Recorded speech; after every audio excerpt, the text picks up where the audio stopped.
Plated Traditions channel. Welcome to the Plated Traditions channel with your host Kendra Moses. This is the Plated Traditions. Hello and welcome to the Plated Traditions channel. My name is Kendra Moses, and as always, our resident chef Kai off camera. Now today we are talking about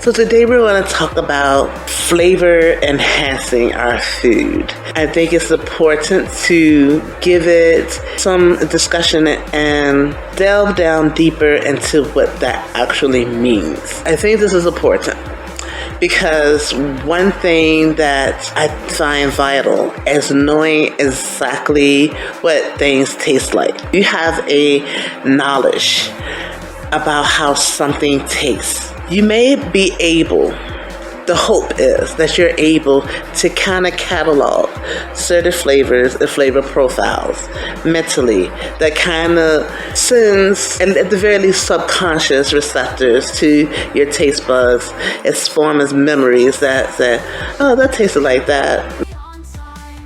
That tasted like that. You know what? Those two things may go good together. So that's what I think is very important and leads to a better result when it comes to cooking and preparing food. So in order to do this though, we depend on flavor enhancers. Now, in the most general terms, I consider flavor enhancers to be anything that directly changes or influences the taste of your base food. So if we're talking about meats, we know what lamb's supposed to taste like. We know what chicken is supposed to taste like, what beef is supposed to taste like.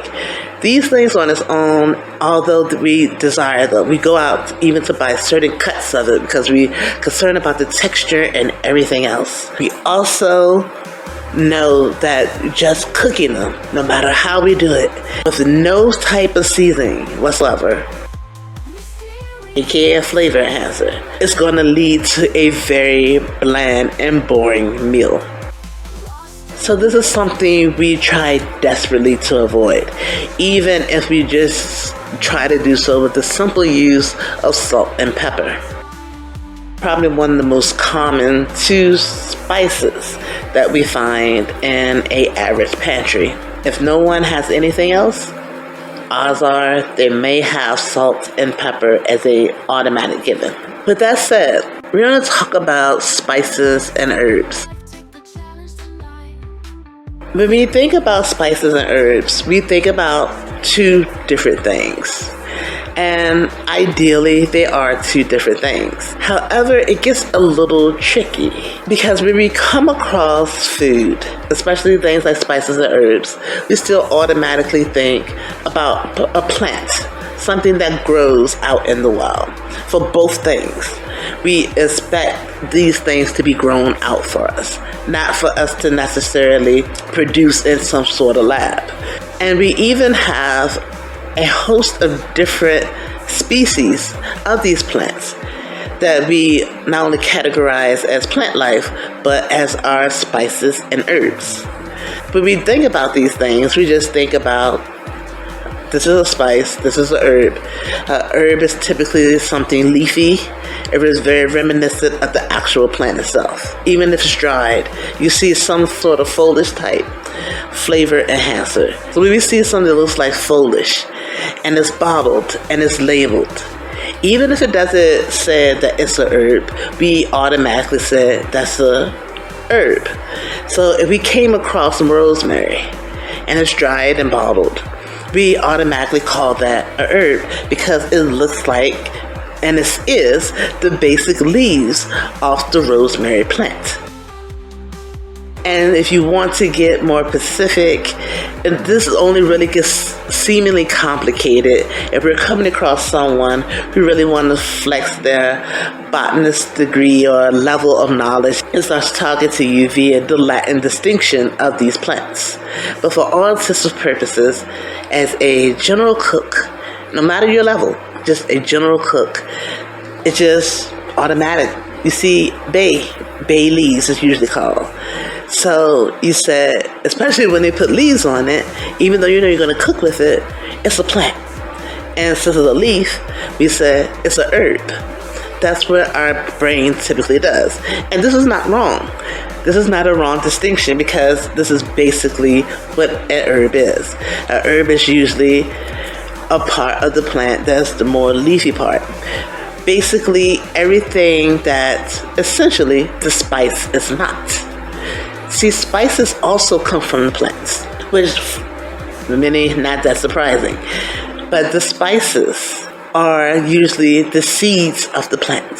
So, almost in its most literal, generalized definition, an herb is everything off the plant that a spice is not. Because the spices are just usually things like the seeds or things like the bark.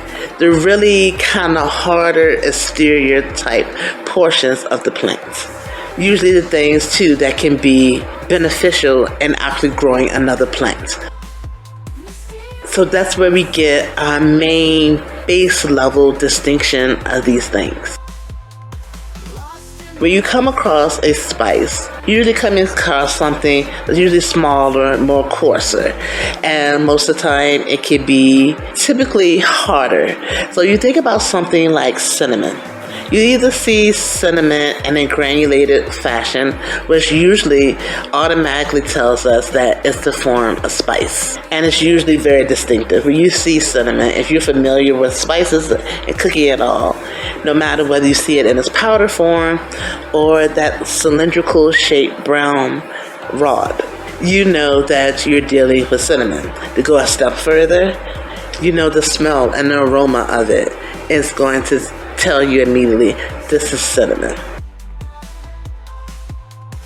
So now we're drawing this fine line between categorizing anything that changes or enhancing the flavor of your food as a flavor enhancer. Not something just mass marketed specifically to say, oh, this is our flavor enhancer and this is such and such and such. It's difficult to look at any spice, any herb, anything that changes the flavor of your food, for me not to say that this thing has enhanced my flavor, whether it's seeded, grounded, leafy, powdery, whatever. This has changed the flavor of my base food. This has enhanced the flavor of my base food. So hence, I'm going to just generically call this all my flavor enhancers. We have now our flavor enhancers. We can put that in both our spice and herb categorizations. Flavor enhancers. Tick, tick. Both of them are. But we have discussed a slight differentiation. The herbs will remind you of the leafier parts of the plant, which it is. That's where we usually get our herbs from. These things have flavor, and sometimes they have a different flavor than, of course, any of the other herbs, depending on the plant, and probably any of the seeds. But is that relevant if the seed and the leaf have a different flavor? For some plants it is, because when you get down to it, that's when it gets tricky, because there are at least 3 plants I can think of off the top of my head. That's celery, the coriander plant, and dill. So when it came to a plant like the dillweed, one of the first things we typically do, even today, we try to pick at the leaf of the plant. That's what we usually, because it's the most exposed part as well too. So that was picked off. They tasted it and said, you know what? I want to mix this in. I want to mix this in with my food, my butter, my fish, what have you. And then you have the seed. The seed was also given a little try. The seed had its own flavor as well. So we have dillweed and dill seeds, both from the same plant, which probably not that surprising, right? So we're still not dealing in a realm where we're getting with a lot of confusion when we're talking about the differences between spices and herbs. So we can accept that and we go on about our way. just knowing that we have used the entirety of the dill weed plant. And then we come to the coriander plant. Now, the coriander plant makes it seem like, okay, this is another obvious one, but so are we calling it coriander leaves or coriander seeds? Because we're used to seeing coriander seeds and we're used to seeing coriander powder. So if it's come from a coriander plant, okay, so yeah, I got the hang of it now. Not so much. When you're dealing with the coriander plant, yes, the coriander seeds and the coriander powder, both considered as spices, and it comes from a plant. However, when we get to the leaves, its leaves are an herb, but it's an herb called cilantro. So now we have a plant that has two different names now. And that's not the only interesting thing about this particular plant. The other interesting thing about this plant is the fact that how divided people are about what the taste of cilantro is to their palate. And I can say this on a clinical level, like for studies and research, but I don't hear as many differentiations as far as what does the coriander taste like to some people. So somehow we have a seed that tastes pretty much the same no matter who eats it. But then we have the leaf of the same plant. And not only is the leaf called something else, cilantro, it also has a presence about it that is deeply debated about whether or not it has a more parsley look and taste along with some citrus notes, or for a lot of people, does it taste like soap? So we have one plant that now has a few differentiations. So we have the coriander plant. It's still a plant. Tick. We have the coriander plant. It still has leaves. So it has herbs attached to it. Tick. And we have the coriander plant that of course have seeds. It's a plant and grows from seeds. And the seeds are called coriander in relation to the plant. And if you like, again, it has a different name if you want to use that botany degree and just call it by its Latin name. And then we have celery. Celery is perhaps the trickiest of us all because we're adding yet another attribute. So far, we're looking at spices or herbs, and we're looking at them as all as plants. We're looking at spices or herbs, and if you choose to follow my ideology, we're looking at them all as flavor enhancers. Then we're looking at spices or herbs, and then we're already telling ourselves, if it's a herb, it's the leafy part of the plant, and if it's a spice, it's the seed part of the plant. No matter if the seed is whole or ground, it's a spice. And no matter if the leaf is fresh or dried, it's an herb. So we've gotten these categorizations down. And then we come to another plant that has both an herb and a spice attached to it. Now, this plant makes things simple again by keeping the namesake pretty much the same. And we're talking about celery. So when you have celery seeds, the seeds of the celery, it does have a flavor. It's also used for stocks and things that want a small flavor enhancer without using the actual flesh of the plant and give you a little bit of that crunch down on the seed as well. And so then we classify, of course, the leafy part as the herb, but we also can classify somehow the flesh as the herb, because we also use up that part as well. So we're looking at a plant that basically, whatever is not the seed, is considered basically an herb in the most general point of view. We look at the celery and it's called an herb if we're not referring to the seeds. If we refer to the seeds, of course, it's a spice. So we have celery seed that is often seen, well, that I often use, and so that I do see in stores. When you see the celery seed, it's a spice. That's what I'm picking up. When I'm picking up the celery itself, I'm essentially picking up a pretty sizable herb because we use the entirety of the rest of the plant for our food and flavor enhancing. We're thinking beyond just the leaves on the tips of the celery itself. But wait a minute, when we have our platters and our get-togethers, and when we tell ourselves we're eating healthier, don't we also call celery a vegetable? Yes, we do. And yes, it is. So we have another aspect to this plant. So we have a plant that categorizes itself as a herb and a spice because of its seeds, its leaves, and essentially its flesh. And also because of its flesh and it being a member of the plant life, it's still classified widely as a vegetable as well.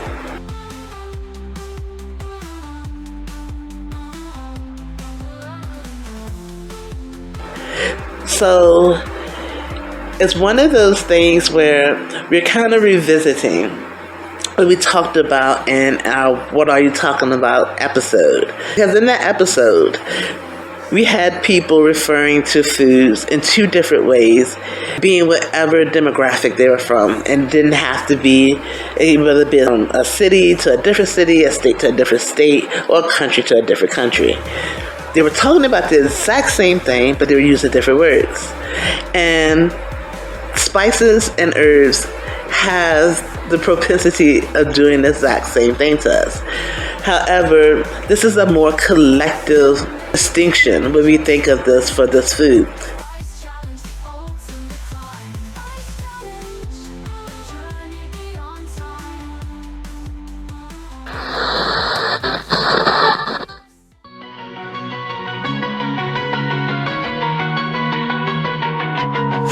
Chop the onions with precision. My kitchen skills on a mission. Sharpening my knives to sizzle. It's a beautiful rendition. Stirring pots with rhythm. My hands create culinary vision. Hyper Egyptian vibes flowing. Cooking with ambition. Spice up the flavors. Let me roll and dance. In the kitchen, I'm the pharaoh. My reign is delicious. From the stove to the table, my creations are nutritious. Culinary magic in the air. Every dish is auspicious. Follow my lead. Taste the flavors that are so propitious. Mixing flavors like magic, a symphony of taste. From herbs to spices, no ingredient goes to waste. Baking in the oven, each dish to embrace. Culinary creations, my skills I never will deface. Cooking is an art, a dance of flavor and spice. In the kitchen, I'm the pharaoh, my reign is delicious. From the stove to the table, my creations are nutritious. Culinary magic in the air, every dish is auspicious. Follow my lead, taste the flavors that are so propitious.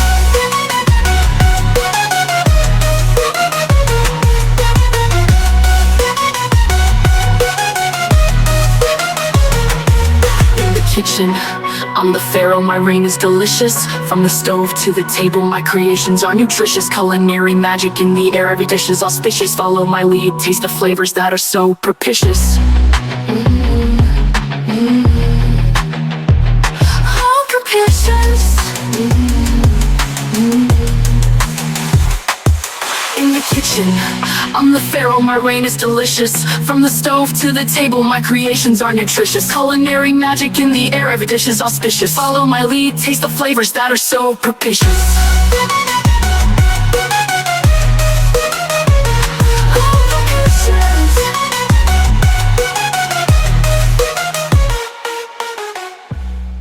Thank you again for joining us for another week. We hope to see you again next time. Bye-bye.